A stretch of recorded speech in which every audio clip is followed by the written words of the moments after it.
Greetings, dear church, dear brothers and sisters. I'm very excited to address you today. I wanted to give you a brief update about where our church is and where we're headed, or what to expect from us. And I want to begin our time by taking a look at a passage of Scripture that's very dear to me and which truth I'm sure has been an encouragement to you, and that's found in Psalm 96. This is what the psalmist says in verse 10. Say among the nations, the Lord reigns. Yes, the world is established, it shall never be moved. He will judge the peoples with equity. This is our foundation for life. This is our hope that our God is on the throne and that nothing that is happening outside of His control. This is what brings us peace. And as you see here in this passage, this is what we are to proclaim to others in these turbulent times. And more than ever, people need to hear that God reigns.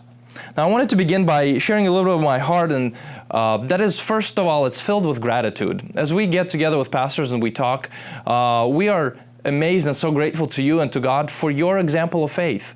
Person after person that we talk to, we are encouraged by how God has used this time to grow your faith. We're also so thankful to you for your support of us.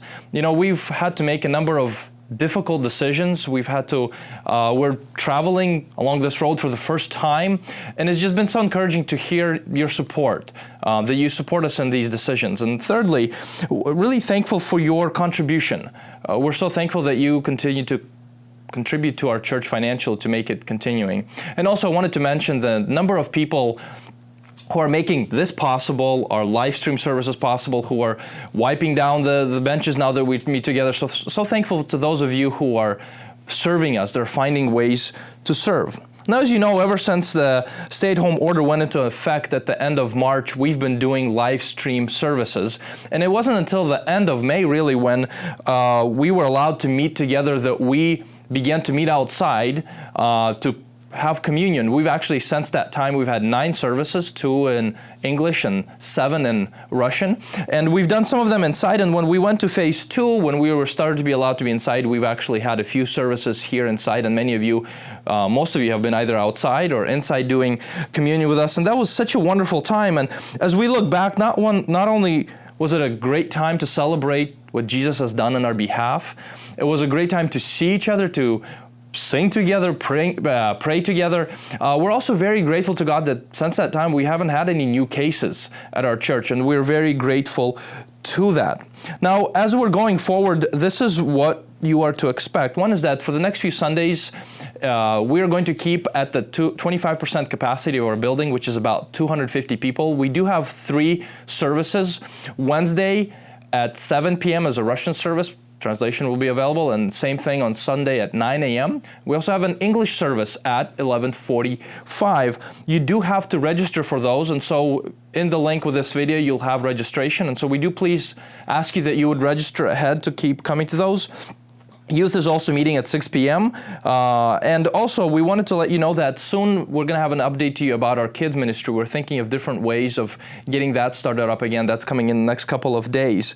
Now, related to groups, we have sort of allowed each group leader, depending on how many people they have and their opportunities and how they feel, to decide whether they're going to continue meeting in the online format or whether they're going to meet together. So be in touch with your group leader to know. Now, we will be monitoring, as we have in the situation, closely, and as soon as we enter into phase 3, we plan to increase the number of people that we have at our services. So do check your emails for that. We do encourage you to continue to stay safe, continue to give grace at this time to each other, to your neighbors, to those who may think very differently from you. This is such an important time for us to point people to Jesus, both Christians and un-Christians, so that we may have hope in Him and not to be causing divisiveness and fights amongst each other. Now, we are planning, just wanted to let you know, we're preliminarily planning that by June 28th, we're going to be in phase 3.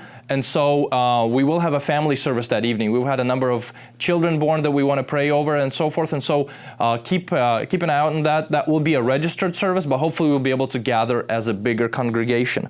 Now, I did want to finish by calling you to continue praying for a few things. Number one, continue praying for the safety, for the health of the people in our church, so that we would have no more cases, there would be no more outbreaks.